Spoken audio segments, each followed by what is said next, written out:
નમસ્કાર વિદ્યાર્થી મિત્રો, વ્યક્તિક માલિકીની અંદર લાક્ષણિકતાઓની ચર્ચા આપણે કરતા હતા, જેમાં પહેલો અને બીજો ટોપિક આપણે કમ્પ્લીટ કર્યા છે. ત્રીજો ટોપિક વ્યવસ્થા શક્તિ, ત્યાંથી આપણે પાછું કન્ટિન્યુ કરીએ છીએ. વ્યક્તિક માલિક પોતે જ ધંધાનો વ્યવસ્થાપક છે. સામાન્ય રીતે માલિકી પોતે જ જે માલિક વ્યક્તિ જે છે એનો મેઇન ઓથર જે છે પોતે એ ખરીદી, વેચાણ, ઉઘરાણી, હિસાબી કામકાજ તેમજ અન્ય વ્યવસ્થા સંભાળે છે. વ્યક્તિક માલિકીની અંદર પોતે જે વ્યક્તિ એનો માલિક છે એક જ કામ કરે છે, કર્મચારી એ જ છે, માલિક એ જ છે, બધું કામ કરનારી પોતે જ છે. તો ખરીદીનું કામ, વેચાણનું કામ, ઉધાર વેચાણ કર્યું એની પાસે ઉઘરાણી કરવા જવાનું કામ, પૈસા આવ્યા એનો હિસાબ રાખવાનું કામ, બધું જ કામ પોતે સંભાળે છે.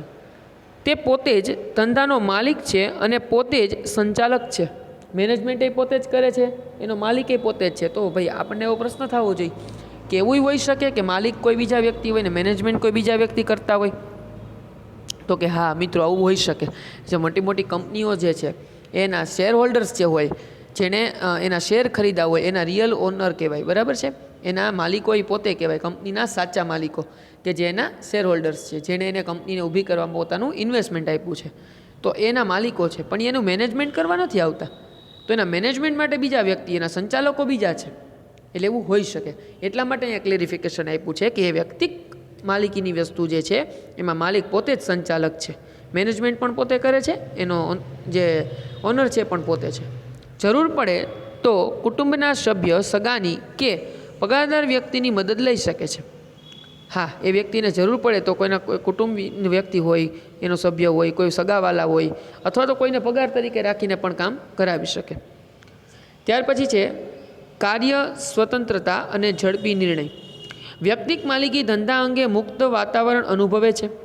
ધંધાકીય કાર્યો પોતાની સૂઝ અને આવડત અનુસાર સંપૂર્ણ સ્વતંત્રતાથી કરે છે અને પોતે જ માલિક હોવાથી ઝડપી અને સરળતાથી નિર્ણય લઈ શકે છે. કાર્ય સ્વતંત્રતા, માલિક પોતે જ જે છે મેનેજમેન્ટ કરનારને પોતાનું એકનું જ છે, એટલે એને કોઈને પૂછવાની જરૂર નથી. જે કામ એને ઈચ્છા પડશે, જે પ્રમાણે ફેરફાર ઈચ્છશે એ પોતે ઝડપથી કરી શકશે. શું કામ કરવું, શું નહીં, એના માટે ડિસિઝન પોતે જ લેવાના છે અને પોતે જ પોતાના નિર્ણયને આગળ અમલમાં મૂકવાનો છે. એટલે નિર્ણય લેશે, ઝડપથી પણ લેશે અને નિર્ણય લેવા માટે સ્વતંત્ર પણ હશે અને એટલું ઝડપથી એનું અમલીકરણ પણ પોતે કરી શકશે. હવે વાત કરીએ જવાબદારીની. વ્યક્તિક માલિકની દેવું ચૂકવવાની જવાબદારી અમર્યાદિત હોય છે. દેવું ચૂકવવાની જવાબદારી અમર્યાદિત છે ભાઈ, લિમિટમાં નથી. કંપનીના શેર તમે ખરીદા હોય તો તમારા જેટલા પૈસા હોય ને જેટલાના શેર હોય ને એટલા રૂપિયાના જ તમે માલિક ગણો. અહીંયા તો આ માલિક જ પોતે છે, એની જવાબદારી અમર્યાદિત છે. વ્યક્તિક માલિકી તરીકે હું કોઈ વ્યક્તિ, હું જ પોતે એક વ્યક્તિ છું, વ્યક્તિક માલિક તરીકેની એક દુકાન શરૂ કરું છું મિત્રો, ઉદાહરણ તરીકે. મેં કોઈને કામે નથી રાખ્યા, કોઈની પાર્ટનરશિપ નથી કરી, મારું એકલાનું જ બધું છે.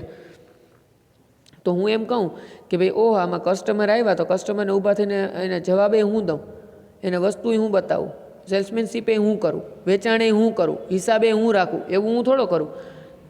તો એ ન ચાલે. શું કામ? કારણ કે મેં બીજા કોઈ માણસો તો રાખ્યા જ નથી, ધંધો મારા એકલાનો જ છે, તો બધું કામ મારે જ કરવાનું છે. તો મારી જવાબદારી, મારી રિસ્પોન્સિબિલિટી છે એ લિમિટેશન્સમાં હોઈ શકે નહીં, અમર્યાદિત હોય મારી જવાબદારી, કારણ કે હું એક જ છું તો બધું મારે જ કરવાનું છે. અમર્યાદિત જવાબદારી એટલે પેઢીના દેવાને ચૂકવણી માટે માલિકીની અંગત મિલકત ઉપર લેણદાર દેવો માંડી શકે છે. હવે અહીંયા બીજી રીતે આપણે જોઈએ નાણાકીય બાબતમાં, તો એમાં એવું જ થયું. મેં તમને જે વાત કરી તો કાર્યની વાત થઈ, પણ હવેની વાત અહીંયા કઈ છે, શું કહે છે? નાણાકીય બાબતનું કહે છે કે ચાલો મારી પેઢી ઉપર દેવું થઈ ગયું, તો હું એમ કહું કે ભાઈ તો પેઢી બંધ થઈ ગયો, મારી પાસે રૂપિયા નથી, એમ ન હાલે, કારણ કે એનો માલિક હું પોતે જ છું.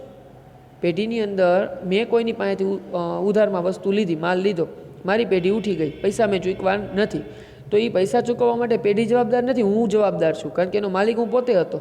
તો મારે મારી અંગત મિલકત ઉપર પણ એ દાવો માંડી શકે, મારે એ વેચીને પણ એને પૈસા આપવા પડે. બીજી રીતે કહી શકીએ કે માલિકને ધંધામાં ખોટ જાય, ધંધાનું દેવું વધતું જાય અને ધંધાની મિલકતો કે દેવું ચૂકવવા માટે અપૂરતી હોય તો તે ધંધાના માલિક પોતાની અંગત મિલકતોમાંથી વધારાનું પૂરેપૂરું દેવું ચૂકવવાની જવાબદારી રહે છે. મેં કર્યું ધંધા માટે, દેવું જે કાંઈ મારું થયું, મારા ઉપર કરજ જે થયું છે એ ધંધાને આગળ વધારવા માટે જ થયું છે. મેં બિઝનેસ ડેવલપ કરવા માટે જ પૈસા ઉછીના લીધા હતા, પણ પરિસ્થિતિ હવે એવી છે કે હું પૈસા ચૂકવી શકું એમ નથી, મારે ધંધો બંધ કરી દેવો પડે. તો ધંધાની અંદર જે મિલકતો હતી બધી મેં વેચી નાખી, બરાબર. એના જે પૈસા આવ્યા ને એ બધા ગણું ને તો પણ મારે જે ચૂકવવાના થાય છે ને એમાં ઘટે છે. તો હવે એવું ન કહી શકું કે હવે બાકીના નથી દેવા. એ મારે પૈસા ચૂકવવા માટે હું પોતે જવાબદાર છું. જો ધંધાની અંદરનું બધું વેચી નાખતા જો પૈસા ચૂકવાના નહીં, તો મારે મારી અંગત વસ્તુઓ હોય, મારું ફંડ હોય, સેવિંગ હોય, મારું ગમે ત્યાંથી લઈ આવવું, પણ એ મારે મારી પર્સનલ વસ્તુને વેચીને પણ આ ધંધાનું દેવું ચૂકવવું પડશે, કારણ કે ધંધાનો માલિક હું એકલો પોતે હતો. ઓકે, એટલા માટેની જવાબદારી અમર્યાદિત છે. પછીની વાત કરીએ રહસ્યોની જાળવણી. વ્યક્તિક માલિકીમાં વેપાર પોતાને ધંધાને એકમાત્ર માલિક હોવાથી રહસ્યોની ગુપ્તતા જળવાઈ શકે છે. મારે કોઈને કહેવાની કાંઈ જરૂર જ નથી ભાઈ. હું નવું શું કરવાનો છું, શું સ્કીમ મૂકવાનો છું કે શું કઈ રીતના કરવાનો છું, એની ગુપ્તતા જળવાશે, કારણ કે નિર્ણય એ મારે લેવાનો છે, ફોલો એ મારે કરવાનું છે, કોઈને કંઈ પૂછવાની કહેવાની આવતું નથી. ત્યાર પછી અંગત સંપર્ક. વ્યક્તિક માલિકીમાં વેપારનું કાર્યક્ષેત્ર મર્યાદિત હોવાને લીધે ગ્રાહકો સાથે અંગત સંપર્ક જાળવી શકાય છે. વ્યક્તિક માલિકીમાં વેપારનું કાર્યક્ષેત્ર મર્યાદિત છે. ગ્રાહક જે છે એ વેપારીને વ્યક્તિગત રીતે ઓળખે છે અને વેપારી ગ્રાહકને વ્યક્તિગત રીતે ઓળખે છે. બે એકબીજાના અંગત સંપર્ક જાળવી શકે છે. ગ્રાહકોની બદલાતી જતી જે રુચિ છે, અભિરુચિ છે, એની જે ચોઈસ છે એમાં ચેન્જ આવે છે, એની જરૂરિયાતો જે છે એમાં ચેન્જ આવે છે, ફેશન માર્કેટની અંદર બદલાઈ જાય, એની માંગ જે છે એ વગેરે ધ્યાન રાખી અને ગ્રાહકોને વધુ સંતોષ આપી શકાય, કારણ કે તમે એની સાથે લાઈવ અટેચ છો. ત્યાર પછી માલિકી અને સંચાલનનું ઐક્ય. વ્યક્તિક માલિકીમાં જે માલિક હોય છે તે જ સંચાલક હોય છે. આથી માલિક અને સંચાલનનું ઐક્ય છે. બીજી કેટલીક ધંધાદારી સંસ્થાઓમાં માલિક અને સંચાલક જુદા જુદા હોય છે, એટલે આ બે વચ્ચે કોઓર્ડિનેશન હોવું જોઈએ. જો અલગ અલગ હોય તો સંકલન હોવું જોઈએ, પણ અહીંયા તો એ પ્રશ્ન છે નહીં. માલિક એ તમે, સંચાલક એ તમે. ચલો વ્યક્તિક માલિકીના ફાયદા જોઈએ કે ફાયદો શું થાય. તો પહેલું છે સરળ સ્થાપના વિધિ. બરાબર, અને એસ્ટાબ્લિશ કરવામાં કોઈ બહુ મોટી પ્રોસેસ નથી, આની સ્થાપનાની કોઈ મોટી વિધિ નથી. વ્યક્તિક માલિકીની સ્થાપના વિધિ સરળ છે. આ પ્રથામાં કોઈ પણ પ્રકારના દસ્તાવેજો તૈયાર કરવાના હોતા નથી. કાયદાની કોઈ અટપટી કે જટિલ વિધિઓમાંથી પસાર થતું પડતું નથી. આથી ઓછી મૂડીવાળો, અશિક્ષિત કે સામાન્ય કૌશલ્ય ધરાવતો વ્યક્તિ પણ ધંધો શરૂ કરી દઈ શકે છે. કાયદાકીય કોઈ મોટી પ્રોસેસ નથી, તમારાના માટે કોઈ મોટું ભણતરની પણ જરૂર નથી. બરાબર, તમે કોઈ સામાન્ય વ્યક્તિ પણ નવો ધંધો શરૂ કરી શકે વ્યક્તિક માલિકી તરીકેનો. ઓછી મૂડી. ઓછી મૂડી એ વ્યક્તિક માલિકીની અગત્યની લાક્ષણિકતા અને વિશિષ્ટ લાભ છે. ઓછા પૈસામાં તમે ધંધો શરૂ કરી શકો, એક વ્યક્તિ દ્વારા છે, એટલે વ્યક્તિક માલિક ઓછી મૂડીમાં વેપાર કરી શકે છે. વધુ નાણાંની જરૂર પડે તો માલિક ઓછીના નાણાં લઈને પણ ધંધામાં રોકી શકે છે. ત્રીજું, રહસ્યોની જાળવણી. ધંધાની સફળતાના રહસ્યો ગુપ્ત રાખવા માટે એ વેપારી માટે લાભદાયી હોય છે. વ્યક્તિક માલિકીના સ્વરૂપમાં એક જ વ્યક્તિ સર્વોપરી સત્તા ધરાવે છે, તો સર્વસત્તાધીશ હોવાથી તે વેપારના સોદાઓ જે છે, એના જે ડીલ છે, એ હિસાબો અને ધંધાની સફળતાની ચાવીઓ ગુપ્ત રાખી શકે છે. કોઈ ન કહે તો ચાલે, કારણ કે બધો વહીવટ એની પાસે જ છે.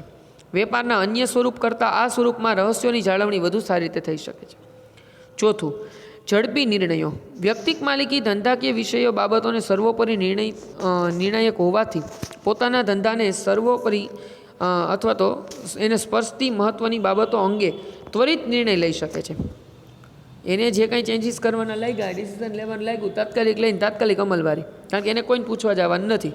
બજારની રૂખ અને બદલાતા સંજોગો અનુસાર ઝડપી નિર્ણયો લઈ શકે છે. માર્કેટની અંદર જે વસ્તુ સમય અને પરિસ્થિતિ પ્રમાણે ચેન્જ કરવાની જરૂર હોય એ તાત્કાલિક કરી શકશે. પાંચમું, વ્યક્તિગત સંપર્ક. વ્યક્તિક માલિકીમાં ધંધાની માલિકી અને સંચાલન વ્યક્તિ ઐક્ય જોવા મળે છે. માલિક પોતે જ ધંધાનું સંચાલન સૂત્ર પોતાના હાથમાં રાખતો હોવાથી ગ્રાહક, કર્મચારીઓ તેમજ લેણદારો સાથે તે અંગત અને વ્યક્તિગત જીવંત સંપર્ક સાધી શકે છે. બદલાતા વેપાર વલણો, ફેશન તેમજ ગ્રાહકોની રુચિ અનુસાર ઉત્પાદન અને વેચાણ વ્યવસ્થામાં જરૂરી ફેરફાર કરી પોતાનું બજાર સાચવી શકે છે. ઘણીવાર માર્કેટની અંદર પોતાની વેલ્યુએશન જાળવી રાખવા માટે થઈ અને ઓછા નફે પણ ધંધો કરવો પડે ભાઈ, તો પણ એ કરી શકશે, કારણ કે આમાં બીજા કોઈ વ્યક્તિને તેને પૂછવાનું નથી, એને પોસાય એમ કરશે. છઠ્ઠું, પરિવર્તનશીલતા. વ્યક્તિક માલિકીમાં બદલાતા સંજોગોની સાથે સાથે માલિક પોતાના વેપારમાં જરૂરી ફેરફારો ખૂબ જ સરળતાપૂર્વક કરી શકે છે. ઝડપી નિર્ણય અને સતત જાગૃતિને લીધે ધંધામાં પરિવર્તનશીલતા લાવી શકાય છે. નિર્ણય ઝડપી લઈ શકે અને સતત પોતે લાઈવ બધાની સાથે જોડાયેલો છે, માર્કેટ સાથે પણ જોડાયેલો છે. એટલે ઝડપી પણ બનશે ને સરળ પણ બનશે આ કાર્ય. કરવેરાનો ઓછો બોજ. વ્યક્તિક માલિકીના ધંધાની આવક માલિકની એટલે તેને વ્યક્તિક માલિકીના ધંધાની આવક માલિકની છે એટલે તેને વ્યક્તિએ ભરવા પડતા આવકવેરાના દર લાગુ પડે છે. હવે અહીં શું કહે છે કે પેઢી માટે જે રૂલ હોય ને ટેક્સેશનના એ આને નહીં લાગુ પડે. શું કામ? કારણ કે ધંધાનો માલિક પોતે એકલો એક જ છે એટલે એને વ્યક્તિગત જે ટેક્સ ભરવાનો હોય ને એ ટેક્સ ભરવાનો થશે. સામાન્ય રીતે વ્યક્તિક માલિકીના ધંધાનું કદ નાનું હોવાથી આવક પણ ઓછી હોય છે જેથી કરવેરાનો બોજો ઓછો હોય છે. પેઢી ઉપર હોય તો એનો ટેક્સ એ પ્રમાણે લાગે એના રૂલ્સ પ્રમાણે. વ્યક્તિગત એકાકી પેઢીની માલિકીની પેઢી હોય તો એનો એ રીતના રૂલ્સ લાગુ પડતા હોય તો ઓલામાં ટેક્સ વધારે હોય, આમાં ઓછો હોય. પછી ઓછા કાનૂની નિયંત્રણો. વેપારી વ્યવસ્થાના અન્ય સ્વરૂપોની સરખામણીમાં વ્યક્તિક માલિકીના કાનૂની નિયંત્રણો ઓછા હોય છે. મૂડીમાં વધઘટ કરવા માટે કોઈ સંમતિ આવશ્યક નથી. ધંધાનું કદ મર્યાદિત હોવાથી કાનૂની નિયંત્રણો ઓછા હોય છે. નાનું કદનો ધંધો છે, બહુ મોટું કોઈ સેક્ટર છે નહીં એટલે એની અંદર ડિસિઝન લેવાની છૂટ છે અને ગવર્મેન્ટ દ્વારા પણ એવા કોઈ રૂલ્સ રેગ્યુલેશન્સ નથી કે જે બહુ ટફ હોય, કે જે બીજાની કમ્પેરિઝનમાં ખૂબ ઓછા છે. તો મિત્રો આ હતા વ્યક્તિક માલિકીના ફાયદા, લાક્ષણિકતા અને ફાયદાઓ આપણે અહીંયા પૂરા કરીએ છીએ મિત્રો. હવે પછી એની મર્યાદાઓ જે છે એના વિશેની ચર્ચા આપણે કરવાની આવશે, જે ચર્ચા આપણે નેક્સ્ટ લેક્ચરની અંદર કરીશું. ત્યાં સુધી તમે જે ભણ્યા છીએ એને એક વખત વ્યવસ્થિત રીડ કરજો અને સ્વાધ્યાયના પ્રશ્નો જે છે એ ફેરબુકમાં કમ્પ્લીટ કરતા રહેજો જેથી કરીને આપણી ફેરબુક પણ તૈયાર થતી જાય. તો હવે પછીનો પોર્શન છે એ આપણે નેક્સ્ટ લેક્ચરની અંદર કન્ટિન્યુ કરીશું.